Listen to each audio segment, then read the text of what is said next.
믿음의 조상 아브라함을 통해서 한 민족 국가를 이루었던 이스라엘은 다윗 왕의 아들 솔로몬 시대에 이르러 나라가 둘로 쪼개집니다. 북쪽 이스라엘과 남쪽 유대 나라로 나누어지죠. 분열됩니다. 우리나라와 똑같은 그런 남과 북으로 나누어지죠.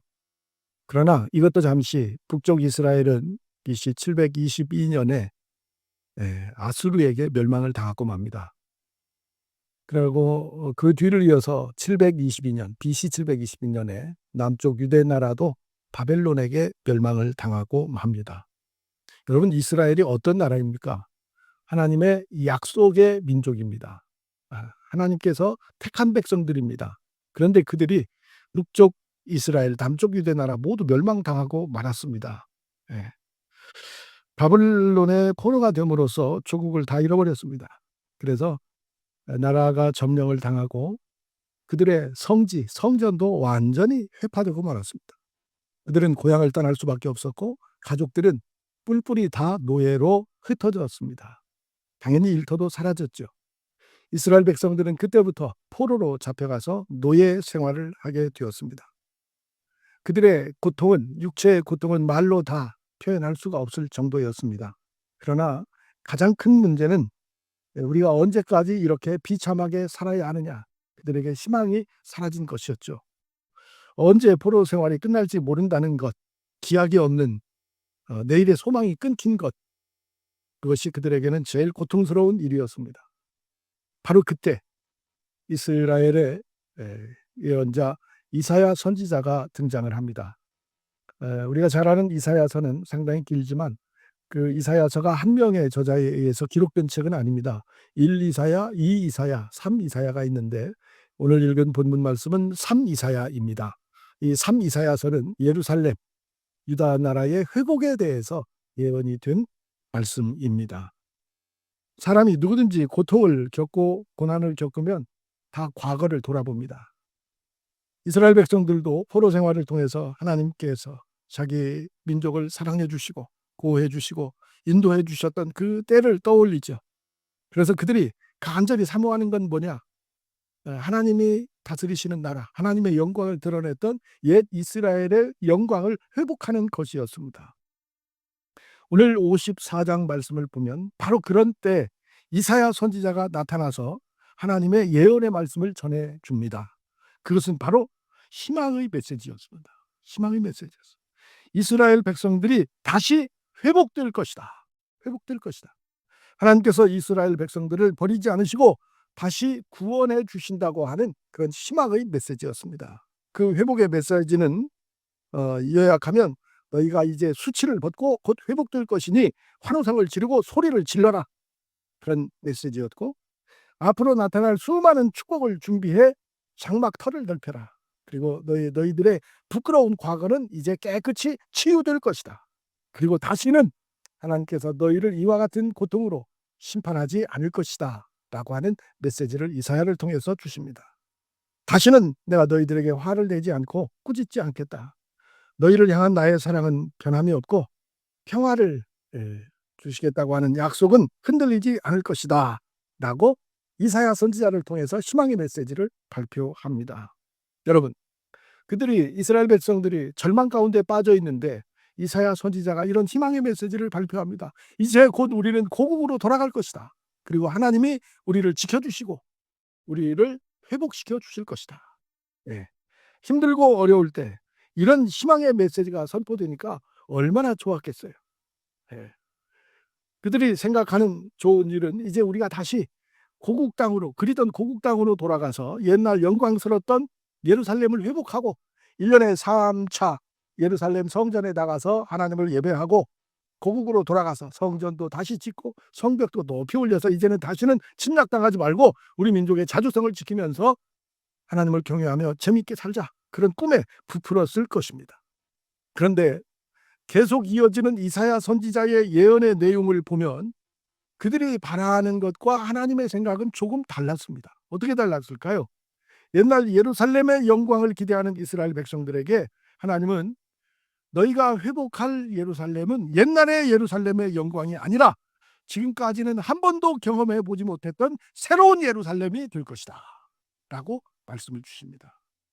옛 예루살렘, 새 예루살렘. 하나님은 이 땅 위의 예루살렘이 아니라 하늘의 예루살렘을 보여주시는 것이었습니다. 그러니까 이스라엘 백성들이 기대했던 회복되는 이스라엘, 그 이스라엘이 아니라 하늘 위에, 하늘나라에 펼쳐지는 새 예루살렘을 이사야 선지자가 말하는 겁니다.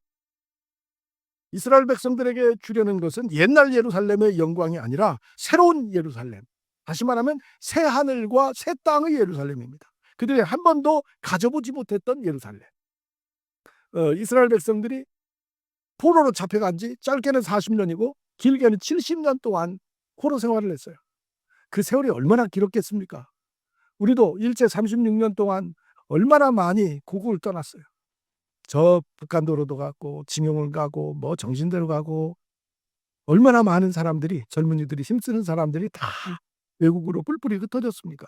그들의 꿈은 다시 고국으로 돌아오는 거였잖아요. 그런데 하나님은 이사야 선지자를 통해서 너희에게 회복될 것은 옛날의 예루살렘이 아니라 새 예루살렘이다. 한 번도 가져보지 못한 놀라운 영적인 새로운 세계, 새 예루살렘이다 라고 말씀하셨습니다. 오늘 하나님께서 우리에게 이 말씀을 통해서 주시려는 것도 바로 새 예루살렘인 것을 믿으시기 바랍니다. 여러분, 이런 성이, 새 예루살렘이 있다는 거예요. 어디에 있다? 하늘에 있다. 하늘에 있다고 이사야는 선포합니다. 하나님께서 우리에게 주시는 것은 돌로 만든 그런 성이 아니라, 이스라엘 예루살렘에 있는 성읍이 아니라, 다윗 시대부터 도읍지가 돼가지고 그들이 1년에 3번 와서 제사를 드리던 그런 땅 위에 있는 성이 아니라 하나님의 나라에 새 예루살렘이 펼쳐진다는 것입니다. 여러분, 지금 이스라엘의 모습 잘 아시죠? 어떤 상태입니까? 전쟁 중, 여전히 전쟁 중. 남쪽으로 가자지구, 북쪽으로 하마스, 뭐 시리아, 요르단, 지금도 끊임없이 전쟁이 계속되고 있습니다. 그럼 예루살렘은 어떤 모습일까요? 하나님은 한 분이신데 여러 종교들이 치열하게 싸우고 있어요. 무슬림, 이슬람교, 그들도 야훼 하나님을 섬겨요. 이슬람교는 금요일이 성일입니다. 예루살렘에서 금요일 날 예배를 드려요. 그 다음 날은 또 누가 예배를 드리나요? 토요일. 유대교가 그들의 성일, 안식일로 예배를 드립니다. 주일은 또 누가 드려요? 주일은 우리 교회, 가톨릭과 개신교에 또 나뉘어져 있죠. 가톨릭도 예배를 드리고 개신교도 예배를 드리고, 예수님께서 부활 승천하시고 그 뒤로 700년이 흐른 다음에 이사야가 예언한 메시아가 이 땅에 오셨죠. 그러나 예수님은 십자가에서 우리 죄 문제를 해결하시고 승천하셨습니다. 그리고 또 이스라엘은 돌 위에 돌 하나도 남지 않고 또 멸망됐어요. 그래서 이스라엘은 끝없는 방황을 하는 민족이 되었습니다. 지금도 여전히 이스라엘은 그렇게 싸우고, 그냥 그 텔레비전에 나오는 모습을 한번 보십시오. 건물이란 건물은 성한 건물이 하나도 없고 계속해서 싸우는 그런 나라가 되고 있습니다. 예루살렘 그 조그만 곳이 전부 다 종교마다, 세계 종교들마다 예루살렘이 우리들의 성지다라고 해서 서로 전쟁을 하고 있어요. 중세 십자군 전쟁을 여러분 잘 아시죠? 그게 뭐예요? 성지를 탈환하기 위한 전쟁이에요. 우리의 성지다, 우리의 성지다. 그 조그만 도시에 모스크도 지어놓고 교회도 지어놓고 성당도 지어놓고 유대교는 회관을 지어놓고 각자 자기들의 예배를 드리고 있어요. 여기에 무슨 미래가 있겠습니까? 여러분, 하나님께서 이런 예루살렘을 다시 우리에게 주시겠다고 하는 게 아닙니다. 오늘 말씀은 이 땅 위에 세워진 예루살렘이 아니라 하나님의 나라에 펼쳐지는 새 예루살렘입니다. 다시 말하면, 부연해서 설명한다면, 하나님이 우리에게 주시고자 하는 새 예루살렘은 이 세상의 것이 아니다 그 말이에요. 물질적인 성공, 축복, 세상적 권력 이런 게 아니다 그 말이에요. 하나님께서 우리에게 주시려고 하는 것은 새 하늘과 새 땅이다. 갈라디아서 4장 21절에 보면 위에 있는 예루살렘이라는 표현이 나와요. 또 히브리서 12장 22절에도 하늘의 예루살렘이라는 표현이 나옵니다. 이것은 무슬림이나 가톨릭이나 기독교가 차지하려고 하는 지금 땅 위에 있는 예루살렘을 말하는 것이 아니에요. 우리가 원하고 우리가 기다리고 우리가 사모하는 회복은 이런 것들이 아니고 땅에 있는 것들이 아니고 하늘에 있는 예루살렘이고 새 예루살렘이다 라는 것을 오늘 이사야 예언자는 말하고 있습니다. 그렇다면 이 천상의 도시, 하늘 위에 세워진 도시 새 예루살렘, 이곳은 어떤 곳일까요? 요한계시록 21장 1절에서 이렇게 설명합니다. 그곳에서 하나님은 그들의 눈에서 모든 눈물을 닦아주실 것이면 더 이상 죽음이 없고 다시는 슬픔이나 우는 것이나 아픈 것이 없을 것이다. 이는 처음 것들이 지나갔기 때문이다. 그때 보좌에 앉으신 분이 말씀하십니다. 보아라, 내가 만물을 새롭게 하노라. 이 말들은 신실하고 참되니 너희는 잘 기록하라. 그렇게 말씀하십니다. 그리고 또 말씀하시기를 다 이루었다. 나는 알파요 오메가며 시작과 끝이라. 내가 목마른 사람에게 생명수 샘물을 값없이 줄 것이다. 이기는 자들은 이것들을 상속할 것이며 나는 그들의 하나님이 되고 그들은 내 아들이 될 것이다. 여러분, 하나님께서 우리에게 주시는 축복은 이와 같이 환상적인 축복입니다. 사도 요한이 환상 중에 새 예루살렘을 보는데 하늘 보좌에서 큰 음성으로 말씀하는 것이 들립니다. 이걸 보면 새 예루살렘이 실제로 있다는 것을 알 수가 있습니다. 여러분, 새 예루살렘은 우리의 상상이 아닙니다. 더 놀라운 것은 우리가 가는 것이 아니라 우리가 하나님의 나라 새 예루살렘에 들어가는 것이 아니라 새 예루살렘이 우리에게 다가온다는 것입니다. 이게 중요한 포인트예요. 새 예루살렘이 너희에게 임할 것이다. 성도 여러분, 천국이 우리에게 다가오고 있습니다. 하나님의 나라가 우리에게 가까이 오고 있습니다. 아니, 이미 왔고 오고 있고 또 올 것입니다.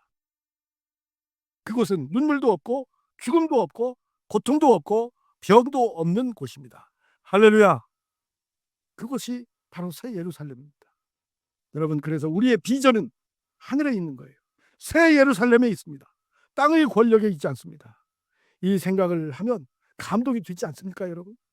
우리가 이 세상에서 연수를 다하면 새 예루살렘이 기다리고 있습니다. 그것이 하나님의 나라가 임할 것입니다. 저는 오늘 우리 성도들이 이 새 예루살렘에 대한 꿈을 꾸시기를 축복합니다. 하나님이 우리를 위해서 예비하신 이 나라는 죽음도 없고 병도 없고 고통도 없는, 눈물도 없고 상함도 없는 그 나라, 새 예루살렘입니다. 이 땅에 살지만 그래서 우리는 하늘을 우러러보며 살아야 합니다. 아무리 고통스럽고 병들고 힘들어도 그것 때문에 내 기쁨이 빼앗겨져서는 안 되는 것입니다. 하나님께서 이스라엘 백성들에게 주시려고 했던 새 예루살렘, 새 하늘과 새 땅, 이것을 우리에게 반드시 주실 것을 믿으시기를 바랍니다. 이사야 54장 13절에서 14절 말씀을 보십시오. 너의 자녀들은 모두 다 여호와께 가르침을 받고 평화를 마음껏 누릴 것이다. 너는 정의로 굳게 서겠고 압제는 너에게서 멀어질 것이다. 두려워할 일도 없을 것이다. 여러분, 그렇다면 이건 외적인 모습이에요. 새 예루살렘의 내면적인 모습은 어떤 모습일까요? 그것은 평화와 정의입니다. 새 예루살렘에는 평화가 있고 정의가 있고 하나님의 말씀이 있습니다. 그곳에는 압제도 없고 두려움도 없고 공포도 없습니다. 저는 이 새 예루살렘, 이사야를 통해서 선포되어지는 이 새 예루살렘을 생각하면서 요한복음 14장 1절 말씀을 생각합니다. 너희는 마음에 근심하지 말라. 하나님을 믿고 또 나를 믿으라. 내 아버지의 집에는 있을 곳이 많다. 그렇지 않으면 너희에게 미리 말해두었을 것이다. 내가 너희가 있을 곳을 마련하러 가노라. 내가 가서 너희가 있을 곳을 마련하면 다시 와서 너희를 내게로 데려갈 것이다. 여러분, 이 말씀에 오늘 위로가 넘치시기를 축복합니다. 저는 그렇게 생각해요. 우리 그리스도인들은 정말로 산 믿음, 참신앙을 가지고 있다면 죽음에 대한 불안이 사라져야 돼요. 그렇지 않아요? 주님이 이 땅에 왜 오셨어요? 우리 죽음의 문제를 해결해 주시려고 오셨잖아요. 왜 죽어요? 우리가 죄값으로 죽는 거잖아요. 이 죄 문제를 다 해결해 주셨으니까 이제 우리는 죽지 않습니다. 안 죽어요. 한 번 죽으면 영원히 산다고 말씀하셨습니다. 그래서 이제 우리는 더 이상 죽음에 대한 불안은 사라져야 돼요. 이 세상에서 숨을 거둘 때, 숨이 멈춰갈 때 우리는 환한 미소를 지을 수 있어야 합니다. 우리의 내일은 하나님의 사랑과 평화입니다. 우리는 이미 죽음을 이긴 존재들입니다. 죽음에 대한 불안, 걱정, 이거는 누가 주는 거예요? 마귀가 주는 겁니다. 여러분, 우리 성도들은요, 죽어도 좋다 이렇게 말해야 돼요. 죽어도 좋다. 고린도전서 15장 55절 말씀입니다. 사망아 너의 승리가 어디에 있느냐? 사망아 너의 쏘는 것이 어디에 있느냐? 사망이 올 테면 오라는 고백이지. 더 이상 우리에게 죽음은 두려움이 아닙니다. 우리 성도님들이 죽음에 대한 두려움이 완전히 사라지기를 축복합니다. 죽음 대신에 우리는 새 하늘에 대한 영광이 있습니다. 비전이 있어요.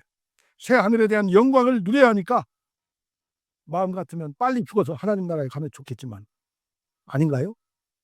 그래도 오래 살고 싶나요? 우리가 빨리 죽고 싶다고 그렇게 죽어지는 거 아니잖아요. 죽을 때가 되면 하나님이 우리를 불러가시겠죠. 그때까지는 이 땅에서 열심히 살아야죠. 그렇게 살아야 합니다. 하지만 우리는 이 땅을 위해서 사는 게 아니에요. 우리의 고향은 영원한 그곳입니다. 우리가 살아있을 때는 최선을 다해서 이 땅에 하나님의 나라를 세우고 죽을 때는 육신의 옷을 벗고 그 나라 새 예루살렘으로 들어가는 것입니다.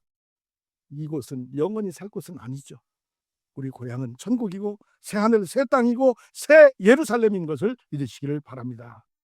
마지막으로 중요한 말씀을 드립니다. 끝으로 하나님의 나라는 하늘에만 있는 것이 아닙니다. 하나님의 나라는 어디 있다고요? 너희 안에 있느니라 그랬어요. 하나님의 나라는 내 안에서 펼쳐지는 것입니다. 하나님의 나라를 이 땅에 이루기 위해서 예수님이 세상에 오신 거예요. 우리 안에 오셨습니다. 그리고 하나님의 나라는 지금 여기서부터 이루어지고 있는 것입니다. 그렇기 때문에 하나님의 나라는 이미 이루어진 것이고 이루어지고 있고 이루어질 줄로 믿으시기를 바랍니다. 우리 성도님들은 늘 이 우리의 영원한 본향, 우리가 가야 할 그 나라, 하나님의 나라를 사모하면서 사시기 바랍니다. 이곳은 새 예루살렘, 새 예루살렘. 오늘 우리 성도님들 하나님의 나라를 생각하십시오. 새 하늘과 새 땅을 묵상하면서 우리가 사는 이 땅에서부터 하나님의 나라가 펼쳐질 수 있도록 노력하며 살아가는 저와 여러분들이 될 수 있기를 축복합니다. 이 땅에 하나님의 정의와 공의가 강물처럼 흐르는 땅이 되어야 합니다. 불의와 거짓과 이런 잘못된 것들은 땅에서 자취를 감추어야 되겠죠. 우리 성도들이 희망입니다. 이 땅에서부터 하나님의 나라는 이루어져 가는 것입니다. 죽어서 가는 나라가 예루살렘이 아니요. 주님을 영접했을 때 주의 영이 내 안에 임재해 오실 때 내 안에서는 이미 하나님의 나라가 펼쳐지는 것입니다. 내 안에서는 새 예루살렘이 펼쳐지는 것입니다. 나는 새 하늘과 새 땅에서 살고 있는 것입니다. 그런 나라를 우리는 힘을 모아서 함께 만들어 가야 합니다. 사랑하는 성도 여러분, 우리는 지금 중요한 시점에 있습니다. 우리나라가 1945년 해방이 된 이후 지금 몇 년입니까? 70년? 네, 됐죠.